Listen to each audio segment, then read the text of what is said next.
on this COVID-19 emergency bill on behalf of the Labour Party. I think it's fair to say that nobody could have predicted this pandemic, but we can always predict the response of the Irish people when faced with a crisis of any description. And it is only through shared solidarity, through community and collective action, and a selfless concern for others that we can overcome this challenge. And our frontline heroes really are the embodiment of those values. The healthcare staff who are putting their lives and their health at risk to keep us all well, the workers who have helped to keep Ireland moving and vital supplies on our shelves, and the many thousands of others who have answered Ireland's call. I salute every single one of you and your families, and it is really important for their sake and for the sake of our loved ones and for the sake of our own health that we all adhere to the stated expert public health advice. This crisis is undoubtedly our country's greatest challenge, and indeed the European Union's greatest challenge of this age. It's perhaps the biggest challenge the EU will face, and I think really puts Brexit itself in the halfpenny place. But it also really has profound implications for the state and for our people.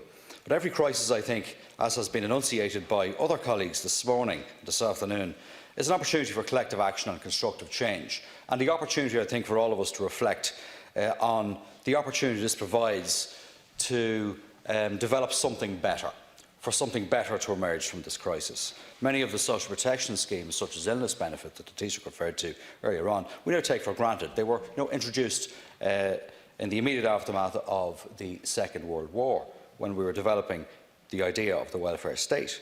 Likewise, our battle against the coronavirus, I think, serves as an opportunity to reset our economy globally, on an EU basis and nationally, and put it on a more sustainable and fairer footing than before.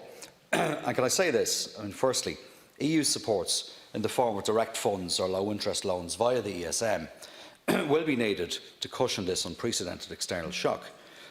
However, those supports cannot come with the kind of strings and conditionality like those that were imposed post-2008.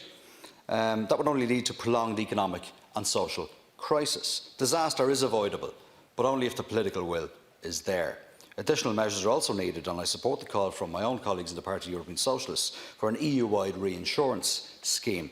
I think this is particularly relevant with financing of the temporary wage subsidy scheme contained within this bill, so I hope the Minister will join me in welcoming that call. I'm sure he'll have more to say on this in his own contribution. But if I can turn now to the contents of the bill and the wage subsidy scheme, I think the trade union movement deserves considerable credit for developing this concept, as indeed do employer bodies for the collective action they have taken together in working with the government over the last couple of weeks to develop this particular kind of scheme. And I think it can show what is achievable when social partners work together. And I think we need to be mindful as well of the fact that social partnership is not just for a crisis. Social partnership and social dialogue should be a concept that is maintained in ordinary times too. So, despite the merits of the principle of the scheme itself, I think it's important that the scheme works in practice, so the link between the workers and their employer can be maintained as intended. I think to achieve this, we need to make sure that all employers see the merits of the scheme, because if it's deemed more hassle than it's worth, the reality is going to be that employers will move to a default position of laying workers off, and that, I think, ultimately defeats the entire purpose of the scheme. So I would welcome some clarity from the Minister in his contribution on the specific nuts and bolts of the proposed eligibility requirements for business. And I've taken time, as others have, over the last few days to assess the merits of the scheme and to talk to local employers and to speak to local accountancy practitioners and auditors to get their sense of it. There is a view that, Minister, there is currently insufficient detail from revenue on how the drop of 25% in turnover, for example, will be calculated. For businesses that face seasonal fluctuations in their turnover, how will revenue factor those exigencies into the calculation in terms of meeting the thresholds for qualification of the scheme? In addition, I think it would be, could be clearer as to how a business can precisely and persuasively demonstrate its inability to make the wages, effectively to pay those salaries. And some very key concerns have been expressed, and I look forward to teasing this out with you later on at committee stage in relation to that particular section of the bill.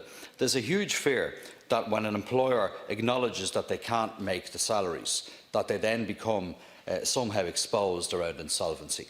And we need to be very clear. That the message needs to be very clear. Use this scheme, use it to protect your business, use it to maintain the relationship with your employees. But what we don't want is the potential for creditors to be circling around vulnerable businesses at this point in time. And that is very, very important that we provide for legal protections for businesses in that regard. There are many